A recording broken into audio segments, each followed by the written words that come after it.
दो चीजें डिस्कस करने वाले हैं। एक तो हाइड्रोलिक प्रेशर का प्रिंसिपल और दूसरा हाइड्रोलिक प्रेशर वाले पंप को जब किसी जेसीबी या फिर इस तरीके से सेट कर दिया जाता है तो वह किस तरीके से थोड़े से प्रेशर से इतना ज्यादा हाई प्रेशर बनाता है।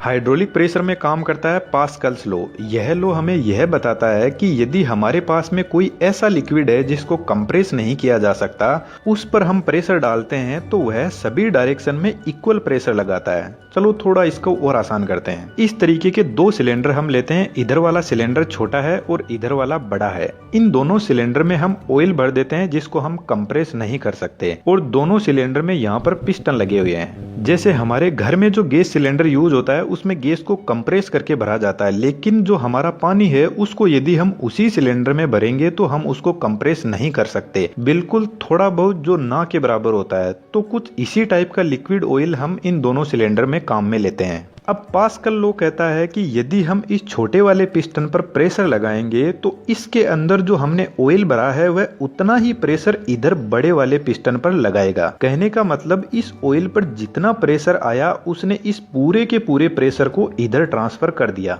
देखो यहाँ पर आगे थोड़ी एकदम सिंपल सी कैलकुलेशन यूज हुई है। यदि आपने कभी पढ़ाई नहीं भी की है तो आप उसको आसानी से समझ जाओगे, पर कंटिन्यू देखते रहना। प्रेशर का एक फॉर्मूला होता है फोर्स अपॉन एरिया। इस फॉर्मूले को हम थोड़ा आसान करते हैं। यह जो इधर छोटे वाला सिलेंडर है इस पर हम कुछ ना कुछ फोर्स लगाते हैं। मान लेते हैं हम फोर्स लगाते हैं 10 न्यूटन का। न्यूटन फोर्स की यूनिट होती है। चलो थोड़ा और सिंपल करते हैं इसको। 10 न्यूटन को छोड़ो, आप तो यह मान लो कि यह 10 किलो का वजन हम इधर इस पिस्टन पर रख देते हैं। तो इधर छोटे वाले पिस्टन पर अब 10 किलो वजन जितना फोर्स लग रहा है। अब जब 10 केजी का वजन इस छोटे वाले पिस्टन पर लग रहा है तो इस पिस्टन का कुछ ना कुछ एरिया भी होगा। और मान लेते हैं ये छोटा सिलेंडर है तो इसमें छोटा पिस्टन है और छोटा पिस्टन का एरिया 2 मीटर स्क्वायर है। अब यदि हम इस फॉर्मूले से प्रेशर निकालेंगे तो हमने फोर्स 10 केजी वजन जितना लिया है और एरिया 2 मीटर स्क्वायर। तो फॉर्मूले में वैल्यू रख देते हैं और इससे काट पीट कर सोल्व करते हैं तो हमको प्रेशर मिल जाएगा 5 न्यूटन पर मीटर स्क्वायर। है ना एकदम आसान।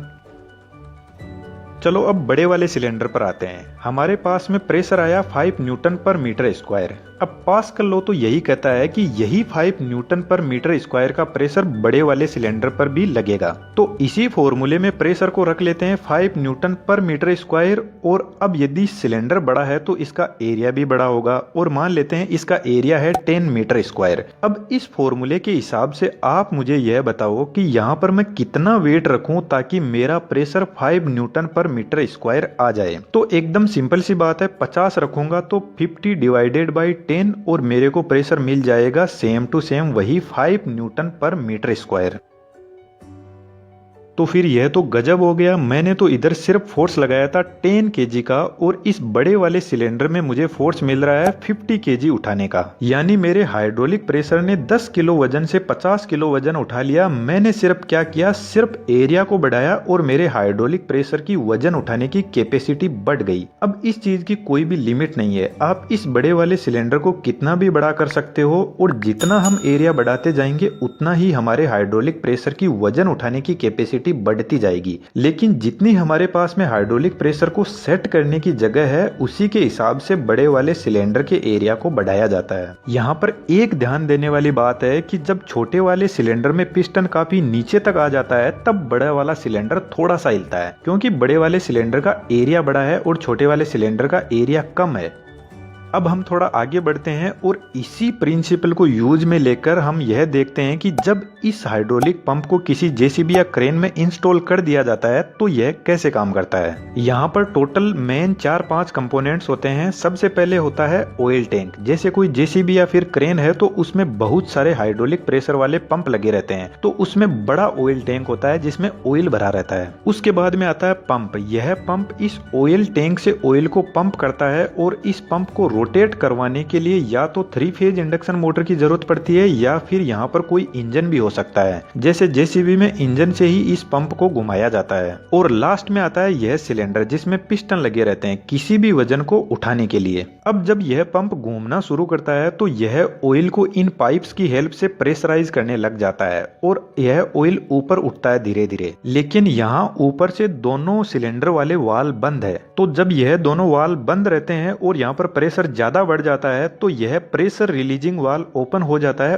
और ऑयल वापस टैंक में जाने लग जाता है, यहीं पर घूमता रहता है। और यह जो कंडीशन होती है यह न्यूट्रल कंडीशन होती है हाइड्रोलिक प्रेशर की। लेकिन जैसे ही मैं इस लीवर को घुमाता हूं तो लीवर अप हो जाता है और मेरा ए वाल्व और बी दोनों अब ओपन हो जाते हैं और नीचे की तरफ यह जो PRV वाल्व है यह बंद हो जाता है। तो यहाँ पर पंप घूम रहा है और अब यह ऑयल ऊपर जाने लग जाएगा और वाल्व ए से ऑयल जाता है धीरे धीरे सिलेंडर के अंदर और सिलेंडर में जो पिस्टन है उन पर फोर्स लगाता है और इस पिस्टन पर यदि कोई भी वजन है तो उसको धीरे धीरे यह उठाने लग जाता है। अब जब ऑयल प्रेशर से आता है तो वह जो पंप के अंदर ऑयल है उस पर भी प्रेशर लगता है और ऑयल वापस इधर से बाहर निकलता है इस सिलेंडर से और इस वाल्व बी से होते हुए घूमते घूमते टैंक में वापस चला जाता है। तो इस तरीके से सिलेंडर वाले पिस्टन पर यदि कोई भी फोर्स या वेट रखा हुआ है तो उसको वह उठा लेगा।